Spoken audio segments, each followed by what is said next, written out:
Francisco de Zurbarán was baptized November 7, 1598, died August 27, 1664. He was a Spanish painter. He is known primarily for his religious paintings depicting monks, nuns, and martyrs, and for his still lifes. Zurbarán gained the nickname Spanish Caravaggio, owing to the forceful use of chiaroscuro in which he excelled. He painted his figures directly from nature, and he made great use of the lay figure in the study of draperies, in which he was particularly proficient. He had a special gift for white draperies. As a consequence, the houses of the white-robed Carthusians are abundant in his paintings. To these rigid methods, Zurbarán is said to have adhered throughout his career, which was prosperous, wholly confined to Spain, and varied by few incidents beyond those of his daily labor. His subjects were mostly severe and ascetic religious vigils, the spirit chastising the flesh into subjection. The compositions often reduced to a single figure. Zurbarán's incapacity or possibly scorn for narrative makes the actions depicted in his compositions difficult to interpret without foreknowledge of the subject.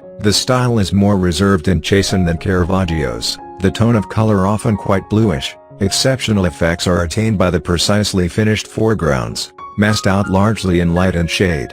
Backgrounds are often featureless and dark. Zurbarán had difficulty painting deep space. When interior or exterior settings are represented, the effect is suggestive of theater backdrops on a shallow stage. The art historian Julián Gállego suggests that Zurbarán's early training may have left him with a taste for Mannerist composition.